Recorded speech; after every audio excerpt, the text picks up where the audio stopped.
नमस्कार दोस्तों, आज मैं आपको बताने वाला हूं मे हैव और माइट हैव का यूज़। दोस्तों पूरा कंसेप्ट समझेंगे, स्ट्रक्चर वाइज समझेंगे, एग्जाम्पल्स देखेंगे, स्पोकन के लिए और ग्रामर के लिए दोनों के लिए क्लियर करेंगे। कहाँ इस्तेमाल करते हैं, कैसे देखते हैं, चलिए शुरू करते हैं। दोस्तों आपको पता है कई बार हम बहुत ज़्यादा हाईली पॉसिबिलिटी वाले सेंटेंस बोलते हैं, हाईली पॉसिबिलिटी वाले जिसमें संभावना के अंदर भी संभावना होती, वहाँ पर आपको मे हैव और माइट हैव का यूज़ करना है।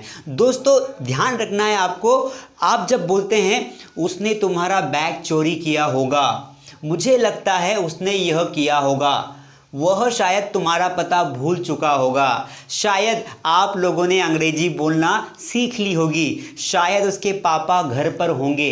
तो दोस्तों ऐसे वाक्यों को बनाने के लिए हम मे हैव और माइट हैव दोनों में से किसी एक का इस्तेमाल करते हैं। दोस्तों आज हम दोनों का इस्तेमाल करके देखेंगे, तो चलिए शुरू करते हैं। दोस्तों देखिए, जब भी आपको ऐसा वाक्य बनाना हो कि किसी ने कोई काम किया होगा, तब हमें ये वाला स्ट्रक्चर फॉलो करना पड़ता है। सबसे पहले आप सब्जेक्ट लिखिए, जो कि he, she, it, name, I, we, they, you कुछ भी हो सकता है। उसके साथ आपको दोनों में से कोई एक लगाना है, या तो आप मे हैव लगा दीजिए सेम वाक्य के लिए, या फिर आप लगा दीजिए माइट हैव। ध्यान रखना है दोनों का मतलब एक ही होता है, दोनों का इस्तेमाल एक ही जगह यूज़ किया जाता है। चलिए उसके बाद आपको मे हैव या माइट हैव दोनों में से कोई एक लगाना है, फिर लगाना है वर्ब की थर्ड फॉर्म। ध्यान रखना है जहाँ पर जिस मॉडल के साथ में हैव लगा है ना, चाहे वो शुड हो चाहे वो मस्ट हो, हैव लगा तो आपको वर्ब की थर्ड फॉर्म लगानी है, और फिर लास्ट में आपको लिखना है ऑब्जेक्ट। चलिए वाक्य देखिए, मुझे लगता है उसने यह किया होगा।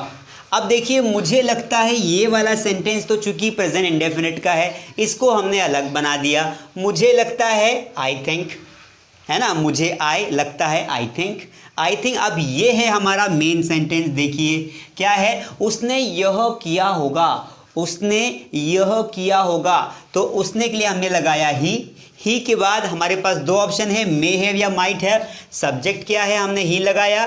अब यहाँ से मैंने माइट हैव ले लिया, इस बार माइट हैव। उसके बाद वर्ब की थर्ड फॉर्म करना की थर्ड फॉर्म डू का डिड और डन, तो डन, और फिर ऑब्जेक्ट है दिस, तो उसने यह किया होगा, I think he might have done this.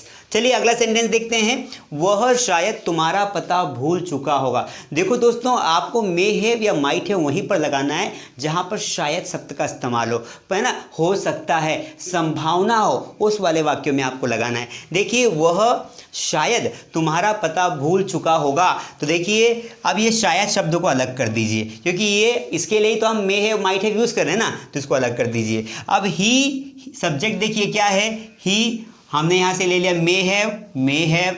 उसके बाद भूलना, भूलने को बोलते हैं फॉरगॉटन।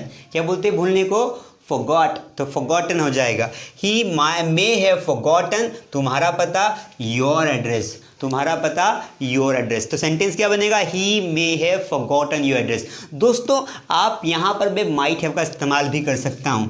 ये देखिए मैंने माइट हैव लगा दिया, माइट हैव, दोनों में से किसी एक का इस्तेमाल करना है, क्योंकि दोनों का मीनिंग सेम ही होता है। दोस्तों फटाफट इसका स्क्रीनशॉट ले लीजिए और कॉपी कर लीजिए। हम एक दो वाक्य और देखते हैं, ठीक है। मेरी थैली किसने चुराई होगी, है ना, मेरी थैली किसने चुराई होगी। चलिए मैं इसको इरेज कर देता हूँ, आपने कॉपी कर लिया होगा। मैं एक दो एग्जाम्पल्स और करवाता हूँ आपको, तब आपको क्लियर हो जाएगा। जैसे हम कई बार बोलते हैं, मेरी थैली किसने चुराई होगी, who might have stolen my bag. बहुत सिंपल है दोस्तों, अंग्रेजी बहुत ही आसान है। चलिए, मेरी थैली किसने चुराई होगी। देखिए हम क्या कर रहे हैं दोस्तों, यहाँ पर एक पॉसिबिलिटी है, हम एक अनुमान लगा रहे हैं कि किसी ने कोई थैली चुरा ली। तो दोस्तों कैसे करेंगे, तो देखो किसने के लिए हमने लगाया हु, चूंकि इंटरोगेटिव वाक्य में हु, उसके बाद सब्जेक्ट है नहीं, सीधा आ जाएगा might have, who might have. Might have के बाद चुराने को बोलते हैं steal, third form stolen, who might have stolen my bag, who might have stolen my bag. वाक्य कॉपी कर लीजिए, who might have stolen my bag, मेरी थैली किसने चुराई होगी। दोस्तों से कई सारे वाक्य होते हैं जो हम बोलते हैं। हम अब देखिए, अब सर आपको अगर पूछना हो कि सर मे हैव लगाएं या माइट हैव लगाएं, तो देखो मे हैव का इस्तेमाल बहुत कम करते हैं, बहुत कम, ज़्यादातर वाक्यों में माइट हैव ही बोला जाता है, क्योंकि माइट हैव बोलने में अच्छा लगता है और चूंकि शुरू से ही माइट हैव बोलने की हैबिट लोगों को पड़ी हुई है। मैं आपको कुछ एग्जांपल्स बना के दिखाता हूँ, आपने इसको कॉपी कर लिया होगा। चलिए कुछ एग्जांपल देखते हैं। राहुल ने मेरा पेन चुराया होगा। Rahul might have stolen my pen. पापा ने खाना खा लिया होगा। Dad might have taken food. उसने शराब पी होगी। उसने शराब पी होगी। He might have drunk. आप चाहो तो वाइन लगा दो, वरना ड्रंक में शराब पीना आ गया होगा तो वह ड्रंक होगा। ठीक है, वह परीक्षा में पास हो गया होगा। ही might have passed the exam. Passed है ना, मैंने पास्ड बोला है, थर्ड फॉर्म लगाना है। तो दोस्तों इस प्रकार से हम 2-4 वाक्य बनाते हैं। यह मोबाइल तुम्हारा होगा। This mobile might be yours. अब यहाँ पर मैंने माइट बी का इस्तेमाल कर दिया माइट हैव की जगह पर। तो आपको सिचुएशन देखना है, लेकिन आपको इतना पढ़ने के बाद ये क्लियर हो गया होगा कि संभावना व्यक्त करने के लिए हम माइट हैव या फिर मे हैव का इस्तेमाल करते हैं। वह घर से चला गया होगा। ही might have gone from home.